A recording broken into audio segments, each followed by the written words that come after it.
வணக்கம் guys. Front liver கற்றுக்க போகிறன்ற பயணத்தில் இன்றைக்கி நாள் 3. நம்ம கூட இன்றைக்கி ரன்னிங் ஓடுறதுக்கு புதுசாக ஒரு ஆள் ஜாயின் பண்ணிருக்காரு. அது நம்ம சிரிப்பரக்கன் அகிலேஷ் பாபு. இன்னும் 2 பேருக்காக தெருமுனையில் ரொம்ப நேரமாக வெயிட் பண்ணிருக்கோம். எப்படியோ ஒரு வழியாக 2 பேரும் வந்துட்டானுங்க. எதுக்குடா இவ்வளோ லேட்டுன்னு கேட்டால் அவன் இவனை குறை சொல்கிறான், இவன் அவனை குறை சொல்கிறான். இதுக்கு தான் இந்த சின்ன பசங்கள்லாம் நம்பவே கூடாது. அப்புறம் எல்லோரும் மஜாவாக வாமப் பண்ணிருந்தோம். வாமப் பண்ணி முடிச்ச உடனே தான் கடைசியாக வந்து சேர்ந்தார் நம்ம பூஷன். அப்புறம் என்ன மூக்கை வரிச்சிக்கிட்டே ஒரு 5 ரவுண்டு ஓடி முடிச்சிட்டோம். எப்போவுமே ஓடி முடிச்ச உடனே ஒரு 2 ரவுண்டு வாக்கிங் போவோம். அதே மாதிரி வாக்கிங் போயிட்டு கதை பேசிக்கிட்டே ஒரு 2 ரவுண்டு நடந்து முடிச்சாச்சு. வாக்கிங் போயிட்டு வந்தோடனே எல்லாம் டயர்டாக இருக்குன்னு காவா ஒருத்தல கஞ்சா அடிக்கிற மாதிரி உட்காந்துருக்காங்க.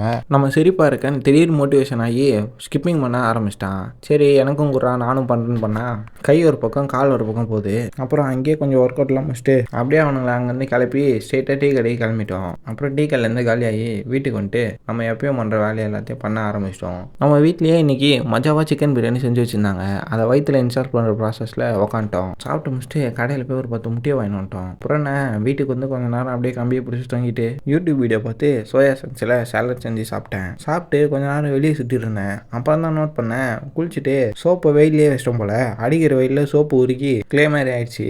நல்லா பார்த்தீங்கன்னா உங்களுக்கே தெரியும். அப்புறம் அதை உருட்டி பால் ஆக்கியாச்சு. அவ்வளோதான் கைஸ், இன்னைக்கான வீடியோ முடிஞ்சுச்சு. வட்டாமாமே.